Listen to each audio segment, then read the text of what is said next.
সমাধান চাও যদি জীবনে মরণে, ফিরে যাও খুঁজে নাও চোখ রাখো কুরআনে। আসসালামু আলাইকুম ওয়া রাহমাতুল্লাহি ওয়া বারাকাতুহু। ইন্নাল হামদুলিল্লাহ ওয়াসসালাতু ওয়াসসালামু আলা রাসূলিল্লাহ। সম্মানিত দর্শক শ্রোতা বন্ধুগণ, আশা করি আল্লাহ পাকের অশেষ মেহেরবানিতে আপনারা সকলেই ভালো আছেন। দূরে কিংবা কাছে, দেশে কিংবা প্রবাসে, যে যেখান থেকে এই মুহূর্তে আমার সাথে অংশগ্রহণ করেছেন, সকলকে জানাচ্ছি আন্তরিক মোবারকবাদ। প্রিয় ভিউয়ার্স, আমি আপনাদের সামনে একটি বিষয় নিয়ে আলোচনা করার জন্য উপস্থিত হয়েছি। আমার আজকের আলোচনার বিষয়বস্তু হচ্ছে জিন জাদুর সমস্যাগুলো রোগীকে ধ্বংসের দিকে নিয়ে যায়। আমি আমার এই বিষয়বস্তুর উপরেই আপনাদের সামনে আজকে গুরুত্বপূর্ণ আলোচনা উপস্থাপন করার চেষ্টা করব ইনশাআল্লাহ। জিন জাদু সংক্রান্ত সমস্যায় বর্তমান অনেক মানুষ জর্জরিত। বর্তমান এমন একটা সময় আমরা পার করছি, যেই সময়ে জিন জাদুতে মানুষ অধিক পরিমাণে আক্রান্ত হচ্ছেন, ক্ষতিগ্রস্ত হচ্ছেন। জিন জাদুতে মানুষ অধিক পরিমাণে ক্ষতিগ্রস্ত হওয়ার কারণে বর্তমান মানব সমাজে বিভিন্ন ধরনের জিন ও জাদু সংক্রান্ত সমস্যা সৃষ্টি হয়েছে।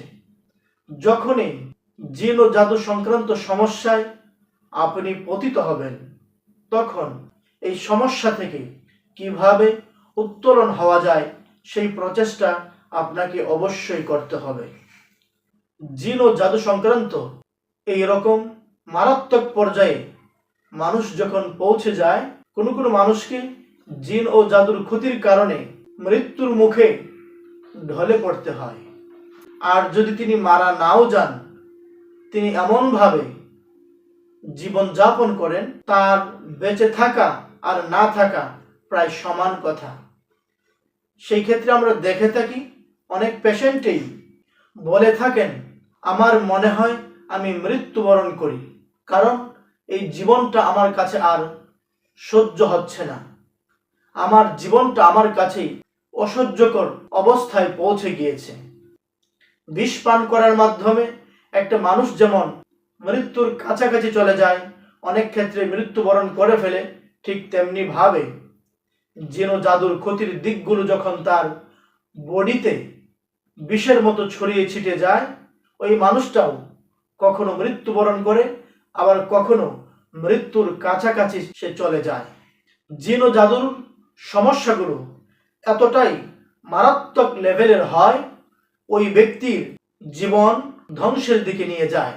আমার এই সংক্ষিপ্ত আলোচনার মাধ্যমে আমি আপনাদেরকে বোঝাতে চেয়েছি, বিষের তিক্ততা যেমন একটা মানুষের ভিতরকে নষ্ট করে দেয়, জিন ও জাদুর প্রতিক্রিয়া ক্ষতির দিকগুলো যখন একটা মানুষের ভিতরে ঢুকে পড়ে, সেই মানুষটাও ঠিক সেরকম অবস্থায় পৌঁছে যায়।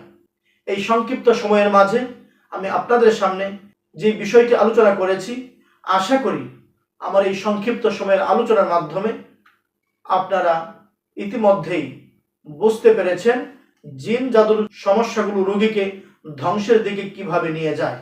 আবারও দেখা হবে নতুন কোনো একটি ভিডিওতে।